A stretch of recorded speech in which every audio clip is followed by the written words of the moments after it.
하나님 말씀 디도서 3장 5절에서 8절까지의 말씀입니다. 디도서 3장 5절에서 8절까지 함께 봉독하겠습니다.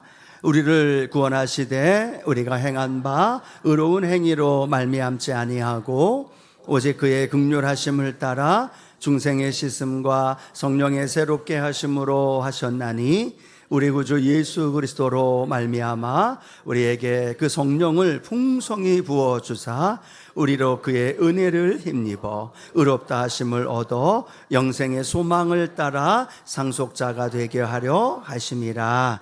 이 말이 밉보도다. 원하건대 너는 이 여러 것에 대하여 굳세게 말하라. 이는 하나님을 믿는 자들로 하여금 조심하여 선한 일을 힘쓰게 하려 함이라. 이것은 아름다우며 사람들에게 유익하니라.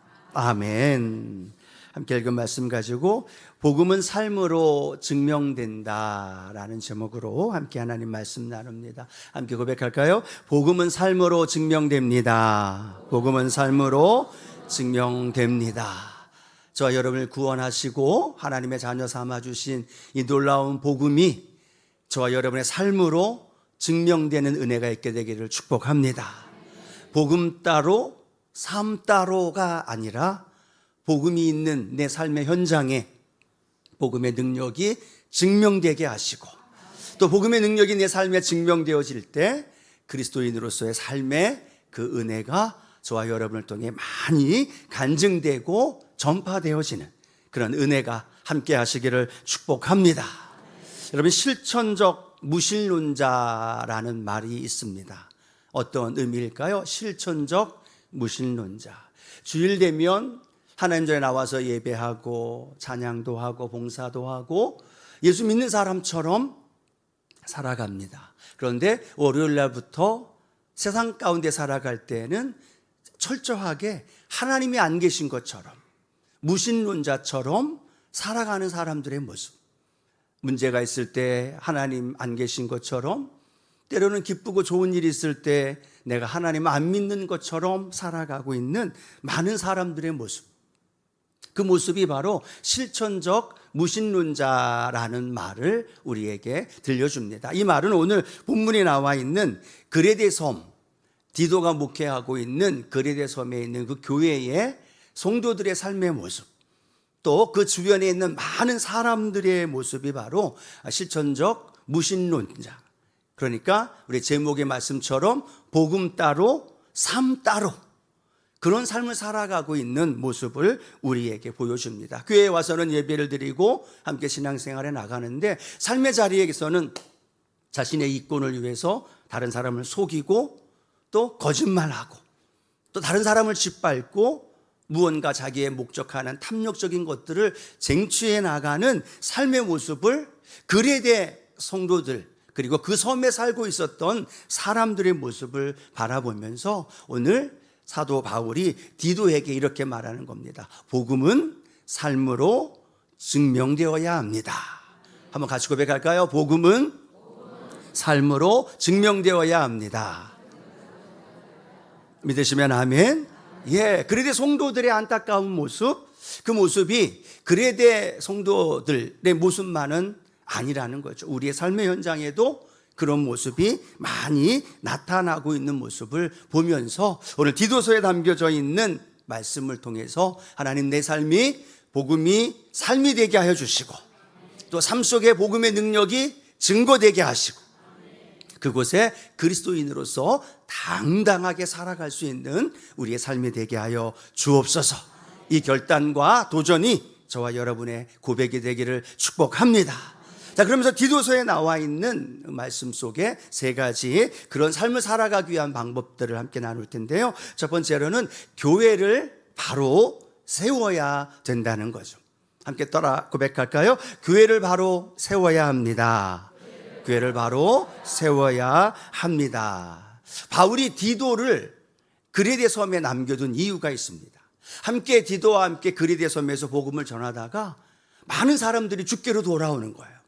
그래서 작은 교회가 세워지고 가정에서 예배를 드리면서 교회가 세워지는데 바울은 이제 길을 떠나야 되고 디도를 그 자리에 남겨놓습니다.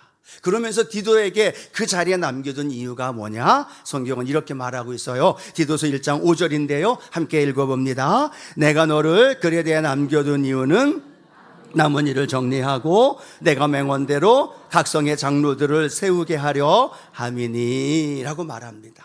디도를 그곳에 남겨둔 이유는 장로님들을 세우는 거예요. 또 해야 할 일이 뭐냐? 감독을 세워야 하고 또 할 일이 뭐냐? 교회 안에 많은 재직들을 세우면서 그 교회를 바로 세우는 일, 그것이 디도가 하여야 할 일이었고 또 그 성도들이 그곳에 함께 하여야 할 일이었음을 우리에게 말해주고 있다는 거죠. 왜 교회를 바로 세우는 일, 재직을 세우고 장로를 세우고 또 감독을 세우는 일이 중요할까? 그건 너무너무 중요하다는 거죠. 왜냐하면 그리데 섬에 있는 거짓과 속임수, 거친 섬 사람들의 행동과 거친 욕, 또 분노의 말들이 그 섬 안에만 있는 것이 아니라 그 많은 세상의 흐름이 어디로 들어와요? 교회 안으로 들어옵니다. 그리고 교회 안에 들어와서 성도들 삶의 현장에도 거칠게 말하고 말 한마디로 사람을 아프게 하고 상처를 주기도 하고 자기의 이익을 얻기 위해서 성도임에도 불구하고 속이고 사기치고 돈을 쟁취해내는 일들이 그 교회 안에도 많았다는 거예요.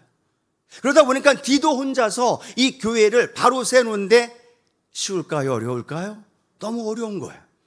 디도 혼자가 아니라 디도와 함께할 교회의 재직들, 장로님들, 감독들, 믿음의 사람들을 함께 세우면서 그 교회에 세상이 들어오지 않도록 세상에 많은 더러운 문화들 또 그들의 말들 그들의 기준과 가치관들이 교회에 들어오지 않도록 그래야 교회가 바로 설 수 있고 그 교회 안에서 진리가 성도들의 영혼을 살아나게 하고 그들의 심령이 다시 진리 안에 세워질 수 있도록 하기 위해서 이 신생교회 이제 막 생겨난 교회에서 가장 중요한 역할이 뭐냐?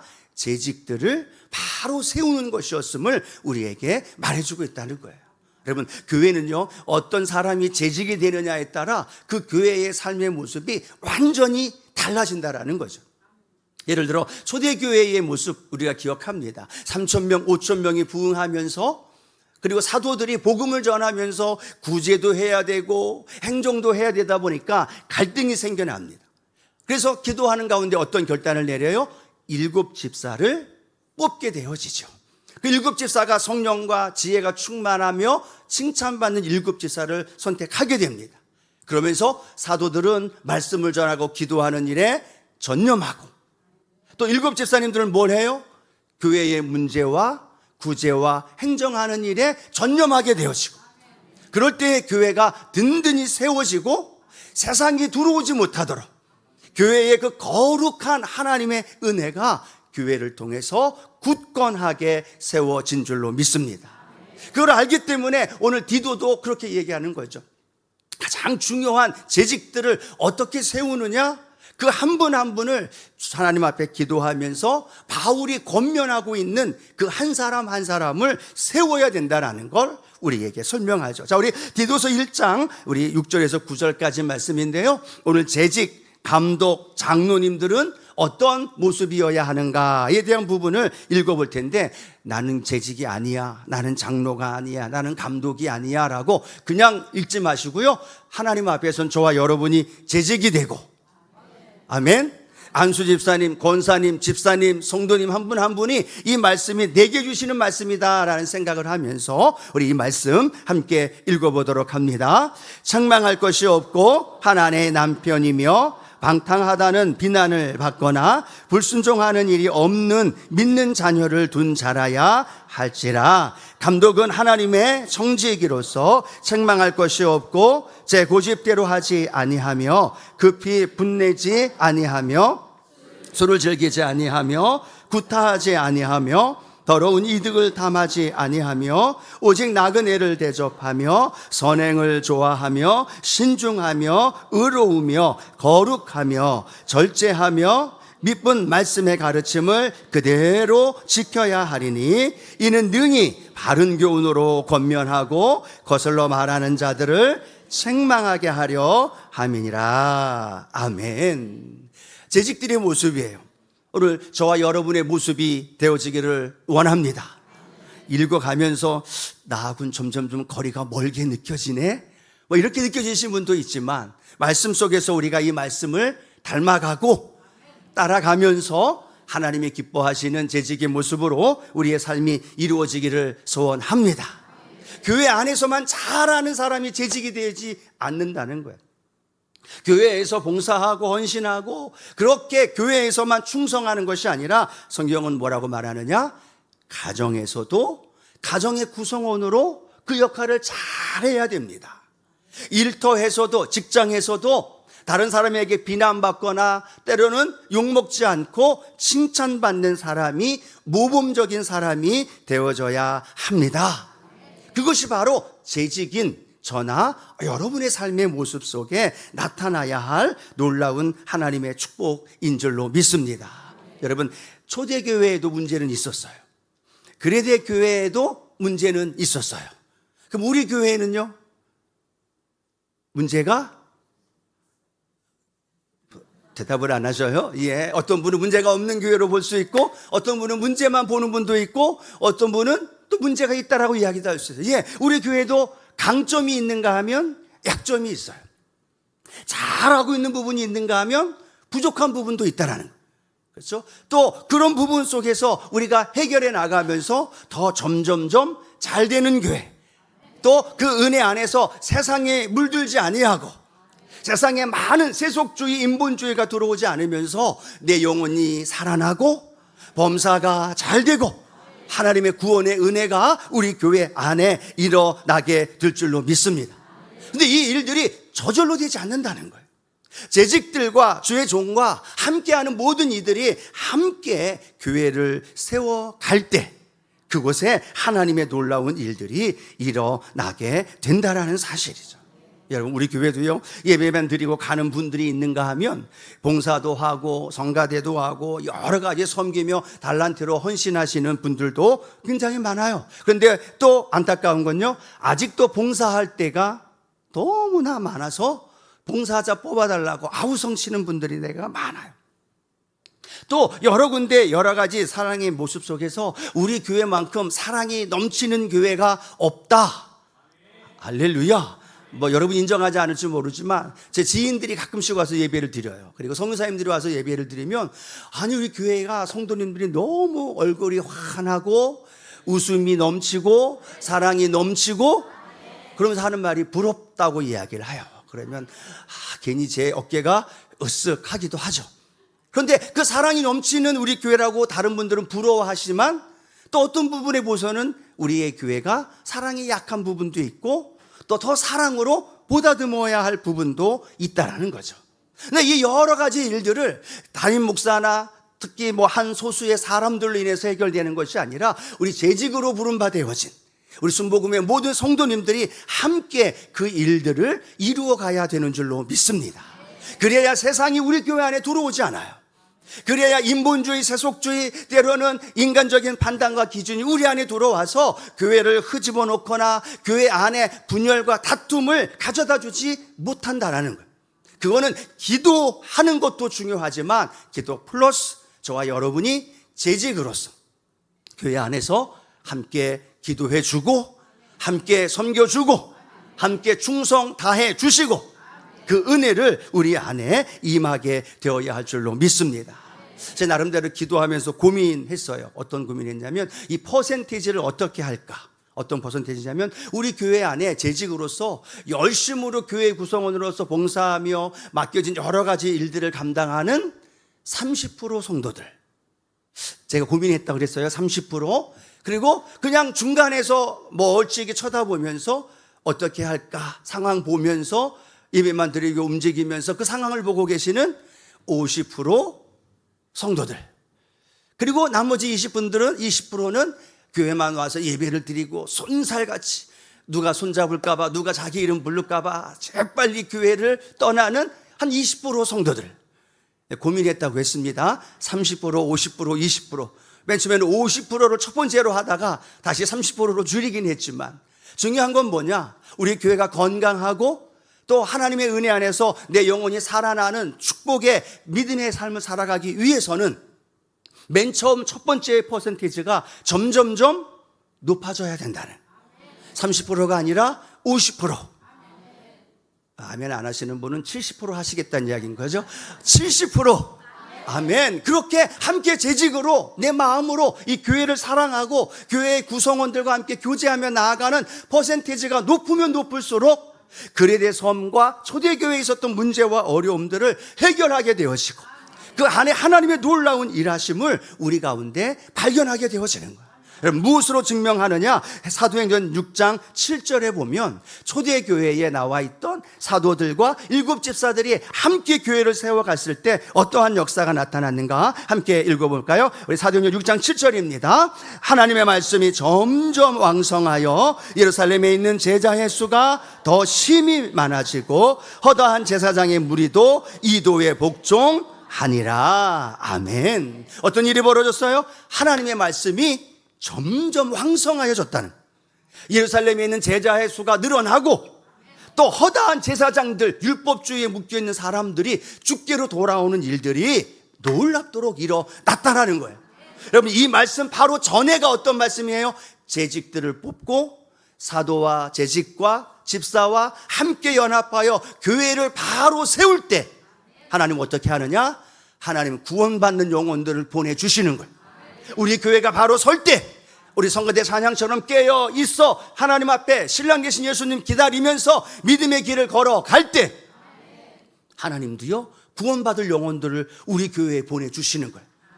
하나님 입장에서 생각해 보세요. 믿을 만한 교회에 영혼을 보내야 되지 않겠어요? 우리 교회가 그렇게 굳게 세워져서 하나님 은혜 안에 가득한 교회가 되어져 하나님의 부흥의 역사가 저와 여러분 안에, 삶의 현장 안에 일어나게 되기를 축복합니다.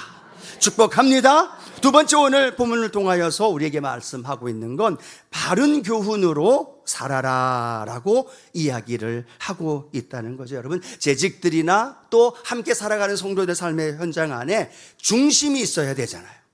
다 내가 맞다, 너는 틀리다, 우리 이 모임이 더 중요하다, 저 모임은 덜 중요하다라고 이야기할 것이 아니라 바른 교훈, 바른 기준이 되어져야 할 것이 있어야 되겠죠. 우리 디도서 1장 9절에 보면 이렇게 말씀합니다. 함께 합니다. 믿은 말씀의 가르침을 그대로 지켜야 하리니 이는 능히 바른 교훈으로 권면하고 거슬러 말하는 자들을 책망하게 하려 함이라. 아멘. 바른 교훈으로 권면하고 거슬러 말하는 자들을 책망해야 된다라는 거예요.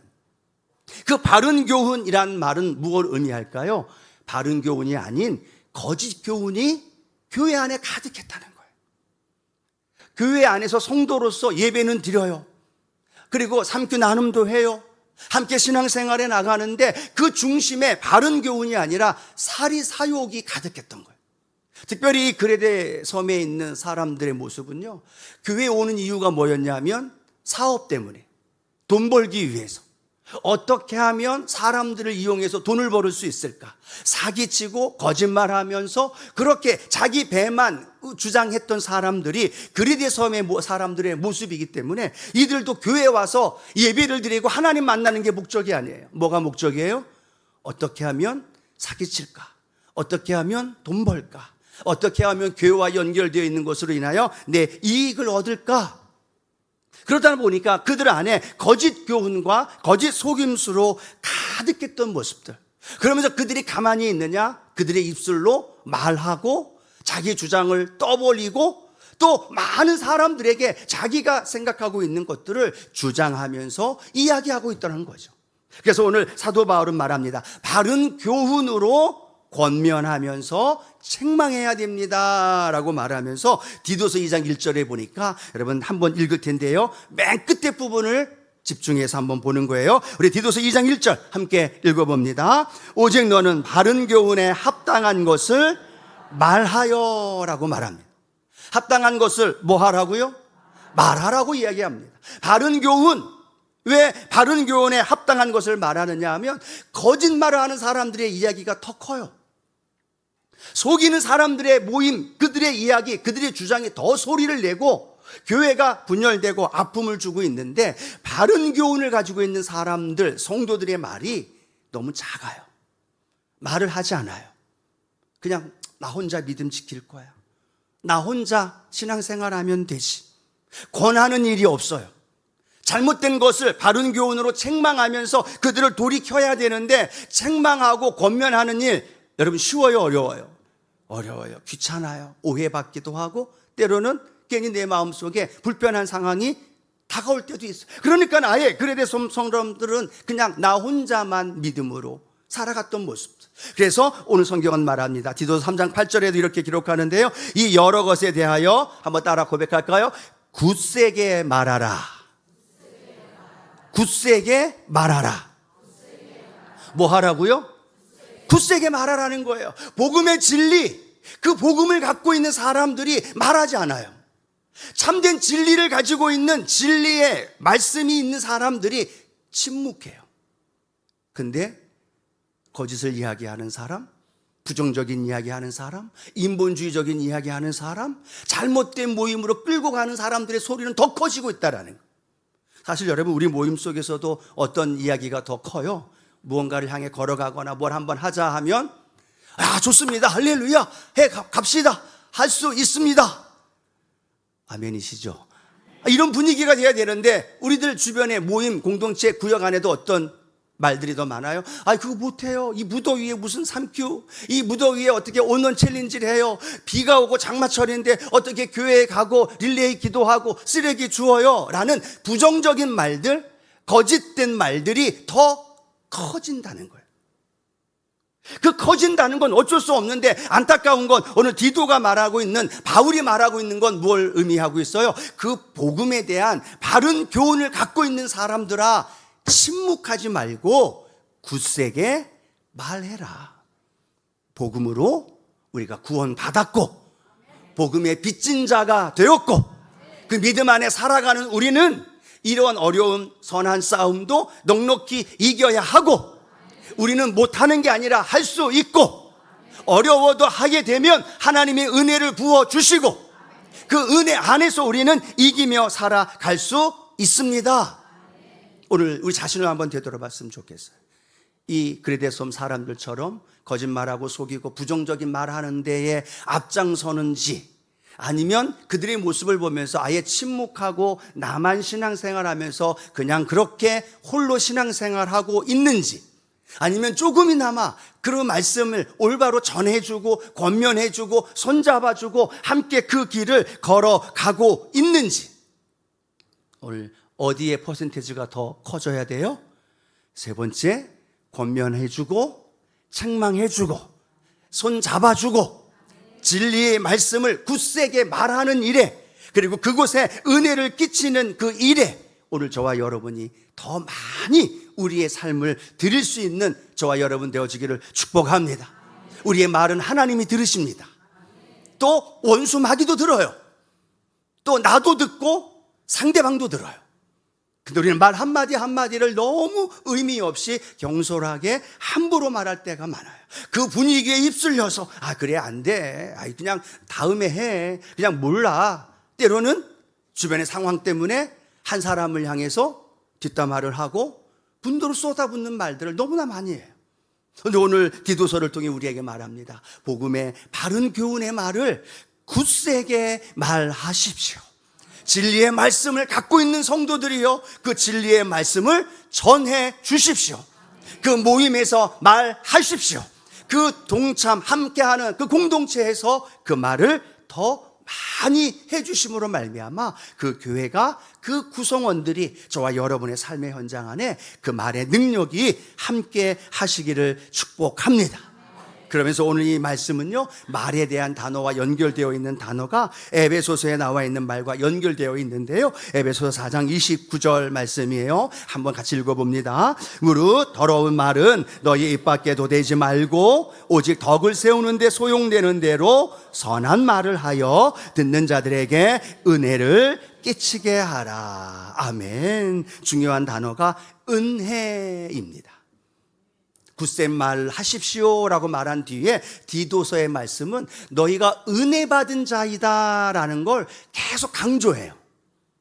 그러면서 너희가 말을 할 때 그 말이 은혜가 되는 말을 하고 은혜를 끼치게 하고 은혜롭게 그 말을 선포하고 그 말을 통해서 은혜를 많은 이들에게 끼칠 수 있는 사람, 그 사람이 저와 여러분이 되기를 원합니다. 은혜를 끼치는 말을 사용하는 어머니들 되기를, 그리고 은혜를 끼치는 말을 사용하는 남편이 되어지기를, 은혜를 사용하는 끼치는 그 말이 저와 여러분을 통해 더 많이 증거되어지는 축복에 함께하기를 원합니다. 자, 세 번째, 오늘 우리에게 또 이 본문을 통해 주시는 말씀은 선한 일을 하라라고 말씀하고 있어요. 여러분, 하나 질문할까요? 예수님이 왜 십자가에 달려 죽으시면서 우리를 구속하시고 우리를 하나님 자녀 삼아 주셨나요? 질문입니다. 다시 합니다. 예수님이 왜 우리를 사랑하시고 구원하셨고 우리의 죄를 용서하시고 구원하셔서 하나님의 자녀 삼아 주셨나요? 뻔한 질문인데 너무나 당연한 대답이죠. 사랑하기 때문에, 천국으로 인도하기 때문에, 또 하나님의 백성으로 우리를 이끌어 주시기 위해서, 여러 가지 답이 나올 수 있어요. 갑자기 침묵을 하니까, 그렇죠? 그런데 놀라운 건 오늘 디도서에 보면 그 정확한 답을 디도서에는 이렇게 표현하고 있어요. 디도서 2장 14절 함께 합니다. 그가 우리를 대신하여 자신을 주심은 모든 불의에서 우리를 속량하시고 우리를 깨끗하게 하사 선한 일을 열심히 하는 자기 백성이 되게 하려 하심이라. 아멘. 이유가 뭐라고 기록되어 있어요? 선한 일을 열심히 하는 자기 백성이 되게 하기 위해서. 예수님이 왜 피를 흘리셨느냐? 예수님이 왜 벌기시고 또 채찍을 맞으시고 십자가에서 물과 피를 다 쏟으시면서 우리를 대신해서 죽었느냐? 디도서에는 이렇게 말하는 거예요. 저와 여러분을 통해 선한 일을 열심히 하는 하나님의 백성이 되게 하기 위해서. 여러분, 그렇다면 저와 여러분은 예수님 구원받고 바로 천국으로 인도함 받지 않고 이 땅에 사는 이유가 있다면 이렇게 생각하며 고백해야 되겠죠. 하나님이 원하시는 선한 일을 행하기 위함이다. 뭘 행하기 위함이다? 선한 일을 행하기 위함이다. 여러분, 여기서 말하는 선한 일은요, 하나님과의 관계에서 연결되는 선한 일이 아니에요. 원어를 보면 오늘처럼 이렇게 예배를 드리고 봉사하고 헌신하는 것 선한 일이죠.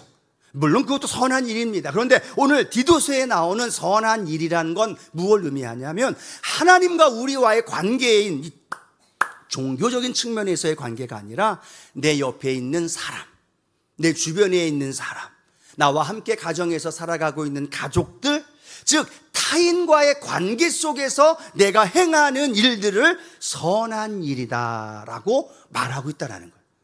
우리는 교회에 와서 예배드리고 하나님 앞에 봉사하는 것만 선한 일로 생각할 때가 많다는 거예요. 그런데 오늘 디도서는 아니라는 거예요. 그것도 선한 일일 수 있지만 하나님이 원하는 디도서에서 말하는 선한 일은 핏값 주고 우리를 구원하시고 자녀 삼아 주신 이유는 우리 삶의 자리에서 내 남편에게, 내 직장 동료에게, 내 주변에 있는 사람들에게 선한 일을 행하는 것, 그것을 위해서 주님이 저와 여러분을 구원하셨고 하나님 자녀 삼아 주셨고 그 은혜로 우리를 인도해 주신다는 거예요. 만약에 여러분 그렇지 않다면 우리가 교회 나와 예배드리는 주일이 계속 이어지겠죠. 그런데 주일은 하루예요. 그리고 나머지 월, 화, 수, 목, 금, 토는 6일입니다. 오늘 예배드리면서 함께 주신 이 은혜를 가지고 이 은혜의 삶을 어디서 살아요? 월요일 날, 화요일 날, 가정에서, 직장에서, 학교에서, 삶의 터전에서 그들과 만나면서 오늘 내게 주신 은혜, 할렐루야, 내가 만났던 그 하나님의 그 한없는 그 사랑, 나 같은 죄인을 구원하신 하나님의 그 은혜가 너무너무 감사함으로 내가 회복되어짐으로 학교에 가서 그들에게 그 사랑을 나누어 주는 거예요. 직장에서 그들에게 그 사랑을 보여주는 거예요. 정직하게 행하는 것, 손해보는 것 같지만 먼저 섬겨주는 것, 그 삶의 자리가 하나님 앞에서 보여드리는 그 삶이 되어질 때 하나님은 그 선한 일을 통하여 우리에게 뭐라고 말하느냐? 내가 존재의 목적이 이루어진다라고 우리에게 말하고 있다라는 거예요. 그래서 히브리서 13장 16절에는 뭐라고 말씀하고 있느냐? 이렇게 말하죠. 함께 읽어봅니다. 오직 선을 행함과 서로 나누어 주기를 잊지 말라. 하나님은 이 같은 제사를 기뻐하시느니라. 아멘. 오늘 이 예배를 기뻐하시는 것만이 아니라 뭐라고 말하고 있어요? 내 직장에서 선을 행하는 것, 또 내가 가지고 있는 물질, 내가 가지고 있는 시간, 내가 가지고 있는 많은 것으로 다른 사람에게 나누어 줄 때 성경은 뭐라고 말하고 있어요? 하나님이 그걸 제사로 보신다는 거예요. 그래서 일반적인 제사가 아니라 하나님이 기뻐하시는 제사라는 거예요. 왜요? 오늘 우리가 예배를 드리며 구원받은 은혜에 감사하는 이 예배로 그 주신 은혜가 충만하고 삶의 자리에서 선한 일을 행할 때 나누어 주고 격려해 주고 선을 행해 주는 것, 그것을 보시면서 하나님 뭐라고 말씀하셔요? 하나님 그 제사를 기뻐 받으신다.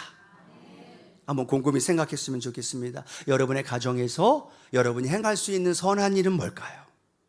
아들, 딸을 보면서, 남편과 아내를 보면서, 직장에서 여러분이 행할 수 있는 선한 일은 뭘까요? 학교에서 여러분이 행할 수 있는 선한 일은 뭘까요? 교회에 와서 예배 드리는 이 선한 일, 이 이후에 우리 삶의 자리에서 행하는 선한 일, 운전할 때 선한 일은 뭘까? 함께 식사하는 자리에서 선한 일을 행할 수 있는 건 뭘까? 예를 들어 그렇습니다. 오늘 밖에 나가면 이제 RK 가시는 분들이 또 여러 가지 후원 모금과 함께 열심으로 기도하면서 응원해 달라고 함께하는 그 자리를 지나가면서 여러분의 마음속에 어떤 마음이 들까? 오늘부터 제가 이 옷을 입은 이유가 뭘까요? 더워서 이 옷을 입었을까요? 오늘부터 우리 PBS 프리파워 키스파워가 성경학교를 3층에서 합니다. 성전 데코하고 1층도 데코하고 여러 가지 준비하면서 다음 세대를 위해 준비했는데, 그때 그곳에 여러분들이 함께 지나가고 또 그 자녀들을 바라보면서 여러분에게 주신 은혜의 물질로 무엇을 할 수 있을까? 무엇을 나누어 줄 수 있을까? 그것이 하나가 예배가 되어지고, 그것이 하나가 선한 일이 되어지고, 그 하나 베풀고 나눔이 내가 보실 때가 아니라 하나님이 보실 때 가장 기뻐하는 예배가 되고 축복의 자리가 되어지는 줄로 믿습니다.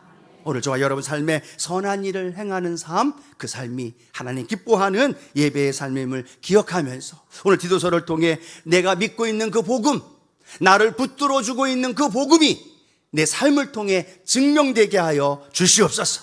그러기 위해서는 내가 재직으로 교회 구성원으로 교회를 바로 세우게 하여 주시고, 또 내 입술로 하나님의 말씀 바른 교훈을 말하며 굳세게 선포하게 하여 주시고, 내 삶의 선한 일들을 많이 이룰 수 있게 하여 주옵소서. 이 고백이 우리 모두의 고백이 되어지기를 주님의 이름으로 축복합니다.